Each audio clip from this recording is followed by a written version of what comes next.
Welcome to Entrepreneurs Conquering the World, how to build a global audience and profit from it. With your host, Carmen Ring. Hello, everyone. Welcome back to our show. My name is Carmen Ring. I'm your host for Entrepreneurs Conquering the World. Today with me, I have a very successful business person, Kimberly Rinaldi. And Kimberly, she's a speaker, an author, and a radio show host. She's actually the creator of her own daily radio show, Lessons in Joyful Living. And in a moment, she's going to tell us more about that, how it started and what it means to her. I just want to let you know that she's a very experienced business owner. She launched her first business when she was 19. And, as most successful business owners, she has diversity. She's also the co-owner of an art gallery. And she says she admits she has trouble keeping any hobbies. And that's because her hobbies end up turning into businesses, typical for a successful business person. Now, welcome, Kimberly. I'm going to let you tell us more about yourself and about Lessons in Joyful Living. Perfect. Thank you. Thank you for having me today, Carmen. It is my pleasure to join you and to be able to share my lessons, as I put it, in joyful living. One of the things that I'm really, really clear on is that I believe lessons in joyful living is what we're here for. It is the purpose that we have. It's that thing that lights you up. And for me, for 20 years, I worked in public healthcare and corporate healthcare. And while I was good at it, it wasn't the thing that lit me up. Coaching and mentoring, that was part of my work. And that was the thing that got me out of bed and got me into the office on a daily basis. So I believe that Lessons in Joyful Living is what you're here for. And when you find it, you have a responsibility to share it with others. So being here with you today is part of that giving back, that responsibility that I take very seriously. So again, thank you. I started in, 1980 something. And I started doing one of the things that I did in healthcare, which was billing. And that's how I started my first business. And what I found is so many entrepreneurs sort of fall into their first business. It was my $15 an hour job didn't match my $25 an hour lifestyle at that point. So rather than scrimping and saving or putting what I wanted on credit cards, I launched a business. And then a second business and a third business. And as you mentioned, I have trouble keeping hobbies because they turn into businesses. The reason for that is there is obviously some tax benefit to it. But I find that once it's a business, then I'm a little bit more committed to it. Being an entrepreneur, finding time for a hobby is like, back burner stuff. Making time for a business, I'll do it all day long. So that's how I'm currently partnered or primary in 12 different businesses right now. I believe in diversity. I believe in finding what you love. And then when you find something else you love, you can turn that into a business too. And I think everybody has the potential to do that. Absolutely. And this is one of the messages we want to give to our audience. We want to encourage them, if they don't have their own business, maybe to think about it. And if they do have it, in expanding it. And, once their one business is up and running and successful in creating diversity, that's impressive. You're a partner in 12 other businesses. And I think the word partner here is very important because it's probably difficult to focus on 12 things at a time by yourself. So I think the word partnership is very important here. And, thank you for mentioning it. Now, when we think about Lessons in Joyful Living, which is your main business and the one that you put most of your time into it, it comes from it's your passion, your soul. What does this name mean to you? How did you choose this name and what does it mean to you? It's interesting because this happened probably about, 15 years ago, 12, 15 years ago. Somebody said, but it's that whole there's riches and niches concept. You have to find that one thing and just go after it. Well, I was doing what I do well, which is diversifying back then. And I thought, I can't narrow it down because people ask, what do I love? Well, I love whatever I'm doing or I wouldn't be doing it. If it's in front of me, I love doing it. So I thought, rather than narrowing things down, find an umbrella that fit everything. And that's the Lessons in Joyful Living umbrella. And that is, for me, as I said earlier, it's that thing that you're here to do. It's for some people, it's parenting. For some people, it's teaching. For others, it's, being an entrepreneur. And yet for others, it's working in a job and going off on the weekends and sailing. But it's finding that one thing that is your passion. I launched that sort of umbrella with the understanding that eventually I would be sharing my voice and my vision with other people. And we launched it as a radio network, actually. It's even bigger than me now. It's a network for going on 2 years now. And I get to bring hosts and guests and people together, and we talk about what their passion is and how you can take guidance from that. Again, it's that thing that you're here for. That is your lesson in joyful living, that thing that you're here to either get over, get beyond, find passion in, and then the responsibility to turn around and share it with others. I think that is such the big part of it. And that's how we ended up doing radio and the books and everything else that we're doing right now. Yes, and I know you have an upcoming book, new book coming, and we're going to talk about that towards the end of our interview. And I know you also have a surprise for our audience, but let's keep that a secret still. Now, I do know you worked with clients all over the world. You're based in on the East Coast, on the West Coast in the United States. Right. And you work with clients all over the world. Because our summit here, Entrepreneurs Conquering the World, is focused on the mostly on the international side of every business and how to get there and how to inspire people together.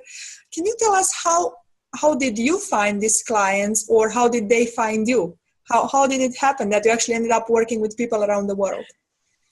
It started organically. I live in a small community, and it's a very cloistered community in Southern California. We really are.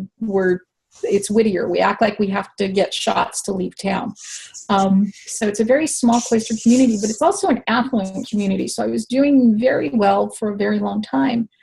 And it started organically. I got do you mind if I let my sister-in-law know about you? Do you mind if I tell my mother about you? And I started getting phone calls from clients across the country, and that started branching out. And the next thing I knew, I'm working with people in Canada and Mexico and South America and London and Australia. And I have worked with clients all over the world, and I adjust my schedule so that I can. I've done work at 3 a.m. Pacific time. I've done it at midnight, at 6 p.m. If I'm able to work with a client and help them affect change in their life, that's what I do. And that says a lot about you. And, I think that's one of the facts that shows your passion for your business and for your mission, in actually helping people. It's not just, I'm going to do it when it's convenient for me at 3 p.m. after I took my nap. Right. You do it, whenever the people need you, because you're dedicated to your audience and to your mission, which is, helping people living joyfully. And, you said it started like this, somebody referred you to somebody else, and a brother-in-law and a sister and a friend. Now, the current technology, it obviously makes it so much easier than before to work with clients around the world. Other than, because I would assume with a lot of these clients, you work over the phone or Skype or, right, using technology. But other than using technology to actually serve your clients, have you also used technology to advertise and to market your services on a large, outside your small community that you're in, and even abroad? Yeah. Oh, absolutely. Honestly, social media is the global market. And the funny thing is, I launched Lessons in Joyful Living as a radio show January 14th, 2013. We're in 2016 right now. I launched the programming, and I had somebody who was a client who was responsible for social media for a very large newspaper. And bless her heart, she told me, I'll teach you social media marketing. and you want to get on Twitter and you want to get on Facebook and Instagram, or actually Instagram wasn't that big back then, but LinkedIn and Pinterest. And I looked at her and I said, "You're cute. I have shoes older than you." My nieces tweet. They don't have jobs. They're not my ideal client. And I was that, I'm going to say, arrogant about it, because I really didn't see the value of utilizing social media as a marketing tool. Needless to say, I closed my first month out doing radio with 81 listeners and thought that was a waste of lipstick. I need to do something different. So I went back. There was an apology, a fruit basket, all kinds of begging. And she sat me down and taught me social media from a marketing perspective. The thing about it was, if you use the right conversation in the right venue, in the right format, you're really able to connect with people in a way that you can't pay for that type of marketing. Oh, and you don't pay for that type of marketing. There are tools out there that you can invest in, but there's so much bang for your buck in social media marketing. So I embraced it quickly. And I know you're very good at that now, because I'm one of your followers on Twitter, and I see how you promote your video shows. And I don't know if you or somebody keeps track of it. I actually retweet a lot of yours, because I do want people to have access. I think, you provide wonderful resources. So I want people to have access to them. Thank you. Yes. Now, you mentioned you work with clients in Mexico, in Canada. Canada, of course, they speak English for the most part. Do all these clients around the world that you work with, do they all speak English? That is unfortunately right now one of the requirements. Is I do speak some Spanish, but it's predominantly medical, clinical. So it's hard to get through. I understand them, but I can't make what I need understood. So right now that is a requirement. But for clients who work with me in person, very often we'll make arrangements for them to have a family member, or we'll work with a translator. Mm-hmm. That I'm willing to do, because then what we do is we do breakthrough, and it's done over the course of 2 days, and it's about 8 hours of work. So I do work with clients who don't speak English, but usually in person. Okay, and the ones that are over the phone, it's, they speak some English. As a joke, what's the most spoken language in the world? I'm a translator, so we have a lot of jokes about this in my world. Bad English. Bad English, yes. Everybody speaks it, so I'm sure, it's becoming less and less of a challenge nowadays to work internationally, because everybody speaks at least some sort of bad English. So hey, I'm English as a primary language, and I tell people there are days I have trouble with it. So yeah. Now, did you, while working with these people from different cultures and different backgrounds, did you notice any difference? Like, do you prepare yourself, or do you approach in a different way somebody from US or somebody from Mexico, or is there something like that? Yeah. Oh, absolutely. Yeah. I can be, as my husband defines it, a little rough around the edges. I use language, and I can be a little terse, and I don't have a lot of patience for people who aren't willing to do the work. In the US, you can get away with a lot more in that regard. Working with Canadians, I can get away with a little bit of that too, but working with people from Mexico and other countries, especially the Latin countries, you want to be a little bit more, I guess the word is gentle, because there is the translation issue, there's the cultural issues. So I try and take that into account. And I've worked in, when I was in healthcare, I worked in a predominantly, you'll love this, 2 years in a Spanish-speaking, undocumented facility. I ran it, and I was probably the only minimal Spanish speaker there. So yeah, I'm working in this predominantly Spanish-speaking clinic, and all of my staff is bilingual, and I'm probably the only one who has basic Spanish-speaking skills.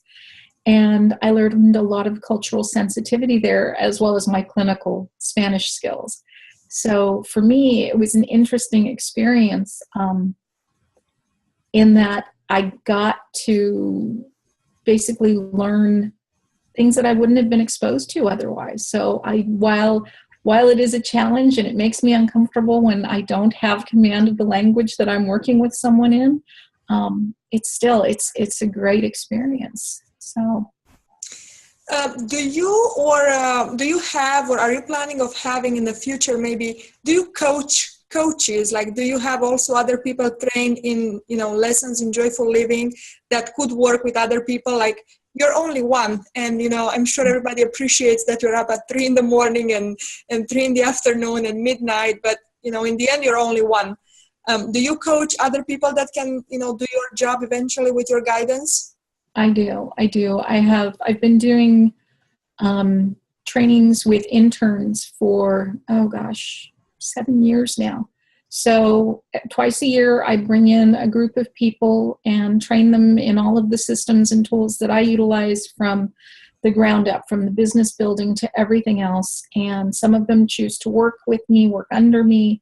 Some go on and start their own practices. But for me, the ability to be a master trainer and train people in these tools and techniques, it's the ripple effect. It's, if I can help someone else and know that they're out there influencing the world in a positive way, that is such a gift. That, again, that's the giving back. That's the lesson in joyful living for me. So I'm thinking now, from these people that you coach, some of them are bilingual, so maybe that can be a way for you to take your message, in a more direct way to your foreign markets, Spanish people or French, I don't know, for Canada, if you work with the French side of Canada, or, with other people around the world. Do you have bilingual coaches that can give your message forward in a different language? You know what, I do at this point. We hadn't looked at it from that perspective. So thank you for pointing me in that direction. So appreciate it. Okay. So that's because, I'm sure your message is so valuable and everybody can, benefit from it. So I was just thinking, of a way to pass it forward. Now, your business so far is very successful. And of course, it's your credit. You put a lot of work into it and passion. And I know it takes a lot of factors to pull together something like this. And, just by looking at your website, which I invite every single one of our audience members to go and check it out, you can tell, your experience in the business. You can tell your social media that you renegated for so long. You can tell the power of social media and the contacts, and you give so many free resources on your website. So that's why I encourage everyone to go and check out your website. It's a wonderful resource. Now, from all these factors that it takes to put together a business and to create the success you've had, if you'd be to pick one factor that had the most impact in creating the success of your business, what would that be? I know it's hard to pick one, but risk, honestly, taking a risk, taking chances. We have one of our brick and mortars, and I just had this conversation, I want to say Saturday or Sunday, with Mr. Rinaldi. One of the employees at our brick and mortar is 19 years old, and Rick has kind of taken him on in a mentoring role, and this young man was lamenting the fact that he hadn't accomplished all he wanted in his 19 years. I thought, oh, aren't you sweet? But he was complaining that, he should give up and try something different because he was trying to launch a business as well. And I said, give me an hour with this adorable young man, because what I'm going to teach him is you have to take risks. I have failed more times than most people have even tried. And I fail all the time. The difference is, as an entrepreneur, we don't look at it as failure. We look at it as feedback. It's the ready, fire, aim concept. We get an idea, we conceptualize it, we act on it. That's the difference. We act on it. And if it doesn't fly, and I'll tell you, there are times that I look at things, I'm like, wow, that tanked. And I don't throw it out the window. I just look at it and go, okay, so what can I pull from this that is valuable, that's valid, that's actionable? And do I need more resources? Do I need more information? Do I need another perspective? There's always something that you can turn around from it. Or there have been times I've looked at it completely and scrapped it because the whole purpose was finding this one item and it was meant for something else. So, risk, just take the risk is all I can really just keep standing on my soapbox and screaming to the rooftops. And because you mentioned, that a lot of people, failed and they feel discouraged about that. And at 19 years old, he's probably going to fail many more times from now on, but that doesn't mean he has to stop. What are some of the challenges you encountered while growing your business? If you can give us some examples, so when our audience is going to face these challenges, they know, it's not that the universe is against me, it's just normal. It's just part of the process to face challenges, and I'm just going to get over them. Right. One of the things that I have seen over and over again is, especially with entrepreneurs in the soft services, those of us who want to help affect change for others, we fall in love with an idea. We fall in love with a concept. We fall in love with something that's going to make a difference. And we don't know that our audience has fallen in love with it yet. We just launch on this and we throw resources and time and effort and energy into this, and we refuse to let go. And I've been guilty of this at this point, more than once. So what I try and do is take a step back and look at why I've fallen in love with this. So am I communicating it correctly to the right audience? Is it the right time? I don't, like I said, always scrap the ideas. I have a product right now that is doing fabulously online that I tried to launch as a live product time and time again because I so love the concept. And it just never got off the ground. I turned it into a recorded product, dropped the pricing on it to a price point that makes absolutely no sense to me because of what the value is. It's like this much value, this much pricing, and put it out there. And it keeps turning business over and over and over again. And people are getting tremendous value out of it. But in my mind, that is 30 people in a room going through an experience. For my audience, no, it's one person at a time doing it by themselves in their home at their convenience. Never made sense to me to do it that way. That's what's working. So, know your audience. Don't fall in love with your ideas. Yeah, and adapt to them. Serve them what best serves them. Right. Yeah. And, your business is already grown and successful. And I know, however, based on your background and that, being the entrepreneur you are, you're not going to stop here. I know, it's always room for more. So if you want to share with us the next steps for your business, what's your vision, some of the short-term goals, some of the long-term goals, what's next for you? Well, there's two things. And short-term goal is we launched the radio network, Lessons in Joyful Living Radio, in August of 2014. We're approaching our 2-year mark. We closed 2015, so our first full calendar year, with 30 million podcast downloads. 30 million. 30 million. I know. 30 million. So for me, every time I say it out loud, it's like magic. So this year, the short-term goal is to start partnering with more hosts. So we want to bring on more hosts, bring on more guests, and partner with advertisers and sponsors to help build that network and really make it. I mean, we're viable now, but I really want this to take off. So if you're thinking about a radio show, call me. Absolutely. But I really want to stay online after yeah. we're done with the recording. Stay on the line. We're going to talk. You and me, we're going to talk. But Absolutely. yeah, I want to see that really take off and really serve, because you had mentioned its value. We are providing for free tools, tips, application, inspiration, whatever these people need to make change. And that is so powerful. So the next step for me, and I can kick myself because I'll be honest, this is one of the things that failed. And again, feedback. I launched the radio network August of 2014, and in my mind, I was going to launch a publishing house the following January. So September, October, November, December, January, 5 months later, I was going to launch a publishing house. Here we are almost 2 years later, and I still haven't launched it. It's the long-term goal. I was naive enough to think that once I got the radio station off the ground that I could step back. I can't. I have to keep, mobilizing and moving things forward. And it is a big part of what I'm doing. So the long-term goal, we are going to be doing publishing, and then we'll get into video. I'm not putting a timeline on it now. It will happen again organically the way it's supposed to. But all of my focus right now is right here on the growth of the station, and right here a little bit farther out on the publishing. So those are the secrets that I'm keeping. Is the publishing house going to publish also all of your books and a lot of written material that you're going to sell as product? Yeah, I'm releasing stuff under the publishing label, which is LIJL Publishing, for Lessons in Joyful Living Publishing and Lessons in Joyful Living Media.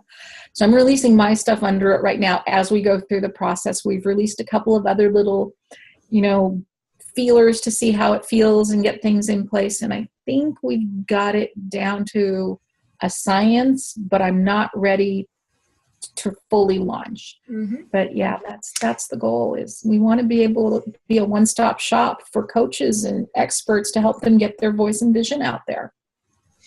And since we talk about the international market and your Spanish customers, and not only Spanish, once you're going to have your publishing house, maybe would you consider your books and your other materials, having them translated maybe into Spanish so they are more easily available to, to the 30 million people that are downloading them? Absolutely. Yeah, absolutely. And we're talking about it. It's funny, you were talking about coaching, because that never occurred to me, was, having coaches do more of the bilingual stuff. We're in the process of talking about bringing on a couple of radio shows and really hitting that Spanish-speaking market. That, for me, was like forefront, because that's kind of where my focus is. But I'd love to bring on a couple of Spanish-speaking and really start impacting the Latin community throughout the world. And I might actually have a very good contact for you, located in San Diego, so that's very close to you. Yes. Actually, it's going to be another one of our guests on this series, and she's doing something in that area. So I'll put you in touch afterwards. Now, I do know you also have a very generous offer for our audience. I do. This isn't a teaser. This isn't a chapter. This is the entire book. It's PDF. So it's the pre-edited, pre-release of 30 Lessons in Joyful Living, tools, tips, inspirations, and affirmations to help you live joy fully now.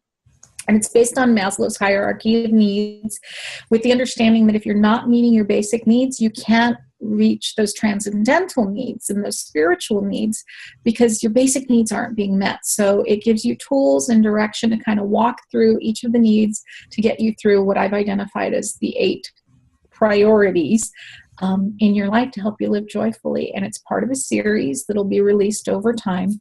And you get the entire book. I want you to work through it in whatever way you need to. We have a link for it. And if they want to stay in touch with you, is your website the best way to stay in touch with you?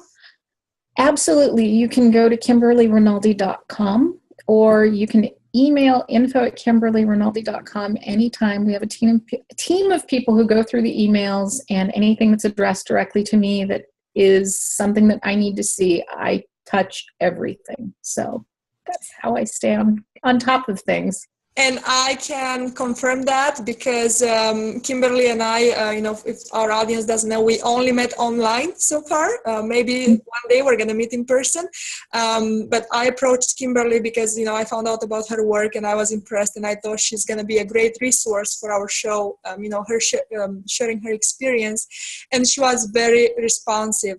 Right away, we got into communicating, and, in a matter of, I don't know if it's hours or a day or so, her team, maybe not her personally, but somebody's going to get right back to you. They're very good about that. They really care, about the not just the customers, but even people before they get to the stage of being a customer, because they just care about people and they're just on their mission of helping people. and that's what they do best. And of course, when you're on the right path, money shows up too, right? It's just it's the natural consequence of it. So I do encourage everyone to go on Kimberly's website and contacting her, and somebody's going to get back to you. And I promise you, only good things are going to come from there. It's just by checking out her website. It's a wonderful resource. Kimberly, thank you so much for taking the time to be with us today. And I'm excited to download your book myself. And we're gonna stay in touch soon. I look forward to speaking again. Carmen, thank you so much for having me, and I trust that your viewers, your listeners, get everything they need from this. That's my goal. Thank you so much. And everyone, I'm gonna see you in the next episode. Have a wonderful day. Thank you for watching Entrepreneurs Conquering the World with your host, Carmen Ring.